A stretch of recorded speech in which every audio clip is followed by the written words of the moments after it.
Xong đách địch chủ hùn sáng chất tốc tùng vừa chôn chiết thấy đã tăng rụt xong đách bánh vô cùng vốn chiết tùng vừa ảm nú nâng on chính sát.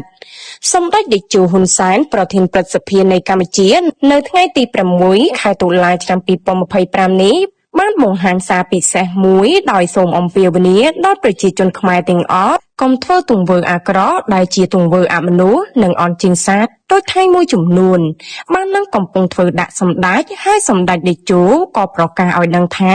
ប្រសិនបងប្អូនឈឺចាប់ជាមួយថៃសូមកុំទិញទំនិញថៃមកប្រើប្រាស់និងឈប់ប្រើប្រាស់ប្រាក់បាតថៃលើដីខ្មែរតទៅទៀតដើម្បីពង្រឹងឯករាជ្យភាពខាងរូបិយវត្ថុរបស់ជាតិយើងក្នុងសំណេររបស់សម្ដេចតេជោហ៊ុនសែនបានសរសេររៀបរាប់ជាមួយខ្លឹមសារទាំងស្រុងដូចខាងក្រោម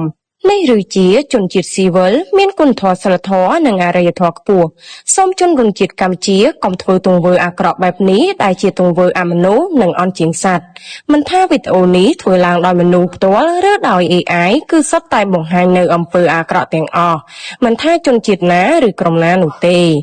កន្លងមកនេះបងប្អូនយើងមួយចំនួនបានសូមមកខ្ញុំដើម្បីធ្វើការតបតតាមរយៈរូបថតឬព្រះឆាយាល័ក្ខណ៍ព្រះមហាក្សត្រថៃយកមកដាក់ឲ្យបាញ់យករង្វាន់ដោយជនជាតិថៃមួយចំនួនបាននឹងកំពុងធ្វើខ្ញុំបានប្រាប់ទៅវិញថាបើយល់ថាគេធ្វើបែបនេះជាការខុសសូមកុំប្រឡងយកការខុសជាមួយគេធ្វើអីព្រោះអំពើបែបនេះជាអំពើអមនុស្សនិងអន់ជាងសត្វទៅទៀតខ្ញុំបានពន្យល់បន្ថែមថាពួកគេធ្វើបែបនេះក្នុងគោលដៅធ្វើឲ្យខ្ញុំបាត់បង់ការអត់ធ្មត់ក្នុងពេលបត់ឈប់បាញ់កំពុងស្ថិតក្នុងស្ថានភាពភ័យស្រួលឬយ៉ាងហោចណាស់ញុះញង់ឲ្យកងទ័ពនិងប្រជាជនយើងមួយចំនួនតតាមរបៀបបង្កអរិយភាពខ្ញុំសូមអំពាវនាវជនរួមជាតិយើងសូមកុំយកព្រះឆាយាល័ក្ខណ៍ព្រះមហាក្សត្រថៃឬរូបថតមេដឹកនាំថៃណាមួយមកធ្វើមិនគប្បីឲ្យសោះទោះជាប្រទេសយើងតូចប្រជាជនយើងមានចំនួនតិចសេដ្ឋកិច្ចយើងទន់ខ្សោយតែយើងកុំខ្សោយខាងសិលធម៌យើងត្រូវតែបន្តជាជាតិសាសន៍ថ្លៃថ្នូរមានសិលធម៌ខ្ពស់ប្រសិនបើបងប្អូនឈឺចាប់ជាមួយថៃមិនចូលចិត្តថៃសូមកុំទិញទំនិញថៃមកប្រើប្រាស់និងឈប់ប្រើប្រាស់ប្រាក់បាតថៃលើដីខ្មែរតទៅទៀតដើម្បីពង្រឹងឯករាជ្យភាពខាងរូបិយវត្ថុរបស់ជាតិយើងសូមកុំធ្វើសកម្មភាពណាមួយប៉ះពាល់ដល់ក្រុមហ៊ុនថៃនិងប្រជាជនថៃដែលកំពុងរស់នៅធ្វើការរកស៊ីនៅកម្ពុជា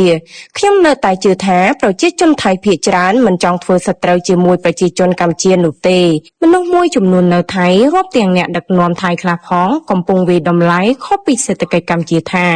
កំពុងជួបការលំបាកក្រោយពីថៃបិទព្រំដែនដោយខ្វះទំនិញប្រើប្រាស់ខ្ញុំគួរតែអរគុណថ្នាក់ដឹកនាំថៃម្ដងទៀតដែលវាយក្បាលគេត្រូវក្បាលខ្លួនឯងព្រោះកម្ពុជាធ្លាប់យកប្រាក់ក្នុងមួយឆ្នាំមិនតិចជាង$5,000 លានទៅទិញទំនិញថៃហើយបង្វែរលុយនេះមកទិញទំនិញក្នុងស្រុកដែលធ្វើឲ្យទំនិញផលិតក្នុងស្រុកមានទីផ្សារដែលជាឱកាសពង្រឹងសេដ្ឋកិច្ចកម្ពុជាយើងមិនដែលបានទៅសុំទំនិញថៃមកលក់ក្នុងទីផ្សារយ៉ាងទេគឺយកលុយទៅទិញសូមអ្នកដឹកនាំថៃកុំយល់ច្រឡំនិងប្រមាថកម្ពុជាបន្តទៀត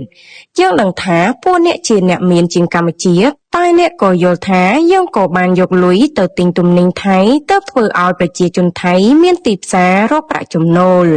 សូមប្រជាជនថៃដែលធ្លាប់លក់ទំនិញមកកម្ពុជាកុំខឹងកម្ពុជាដែលជាអតិថិជនដ៏ធំត្រូវបាត់បង់ដែលនេះមិនមែនជាកំហុសរបស់កម្ពុជានោះទេចុងក្រោយខ្ញុំសូមជម្រាបទៅបងប្អូនជាពិសេសបងប្អូននៅជិតព្រំដែនថៃសូមប្រញាប់ប្តូរប្រាក់បាតថៃជាមួយប្រាក់រៀលឬដុល្លារព្រោះពេលខាងមុខនេះបងប្អូននឹងរងការខាតបង់ធ្ងន់ធ្ងរនិងអាចក្លាយជាចំណុចដែលគេយកធ្វើជាចំណុចខ្សោយដែលគេគំរាមដោយករណីអគ្គិសនីអ៊ីនធឺណិតនិងប្រេងឥន្ធនៈកាលពីពេលមុនឈប់ប្រើប្រាស់ប្រាក់បាតថៃមកប្រើប្រាក់គឺជួយពង្រឹងនៅរូបិយវត្ថុរបស់ជាតិយើងខ្ញុំសូមភ្ជាប់វីដេអូដែលជនជាតិថៃដាក់តាំងរូបខ្ញុំដើម្បីបាញ់យករង្វាន់